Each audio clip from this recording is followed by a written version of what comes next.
ഉയരക്കുറവുമായിട്ടുള്ള വരുന്ന കുട്ടികൾ നമ്മൾ ഇനീഷ്യലി ചെയ്യുന്ന ഒരു വാല്യുവേഷനാണ് ബോണേജ് കാൽക്കുലേഷൻ. അവരുടെ അസ്ഥികളുടെ പ്രായം എത്രയാണ് എന്നുള്ളത് നോക്കുക. അത് നമ്മൾ സാധാരണ നോക്കുക ലെഫ്റ്റ് ഹാൻഡിൻ്റെ AP വ്യൂ, ആ ഒരു എക്സ്റേ വ്യൂ എടുത്തിട്ടാണ്. കാർപ്പൽ ബോണുകൾ നോക്കിയിട്ടാണ് പല കുട്ടികൾക്കും ബോണ് ഫ്യൂസ് ആയോ, ഫർദർ അവർ ഗ്രോ ചെയ്യോ, അല്ലെങ്കിൽ അസ്ഥികളുടെ പ്രായം കുറച്ചുകൂടി പിറകോട്ടാണോ, ആ രീതിയിൽ നോക്കുക.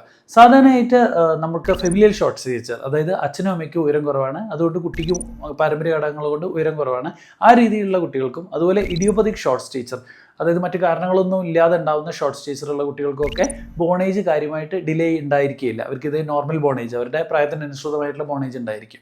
നേരെ മറിച്ച് നിങ്ങൾക്ക് എന്തെങ്കിലും ഹോർമോണൽ കോസസ്, ഹോർമോണൽ കാരണങ്ങളുണ്ട്, അതായത് ഗ്രോത്ത് ഹോർമോൺ ഡെഫിഷ്യൻസി ഉണ്ട്, അല്ലെങ്കിൽ കുഷിങ്സ് ഉണ്ട്, സ്ട്രെസ് ഹോർമോൺസ് കൂടുതലാണ്, ഹൈപ്പോതൈറോയിഡിസം, തൈറോയ്ഡ് ഹോർമോൺ ഒക്കെ കുറവാണ്, അങ്ങനെയുള്ള കാരണങ്ങളിലൊക്കെ ആണെങ്കിൽ ബോണേജ് ഡിലേഡ് ആയിരിക്കും. ക്രോണിക് സിസ്റ്റമിക് അസുഖങ്ങൾ വരികയാണ്, ഇപ്പോൾ അനീമിയ, രക്തക്കുറവ്, കരളിൻ്റെ കിഡ്നിയുടെ അസുഖം, ഇതുമൂലം നിങ്ങൾക്ക് ഉയരക്കുറവ് ഉണ്ടാവുകയാണെങ്കിൽ നിങ്ങളുടെ കുട്ടികൾക്ക് അവരുടെ ബോണേജ് ഡിലേഡ് ആയിരിക്കും. അപ്പം ഇനീഷ്യലി തന്നെ ബോണേജ് എസ്റ്റിമേറ്റ് ചെയ്തുകൊണ്ടാണ് നമുക്ക് ഷോർട്ട് സ്റ്റേജിൻ്റെ കാരണം എന്താണ് എന്നുള്ളതിലേക്ക് ഒരു കൃത്യമായിട്ടുള്ള ക്ലൂ കിട്ടും. Stay healthy. Follow for more.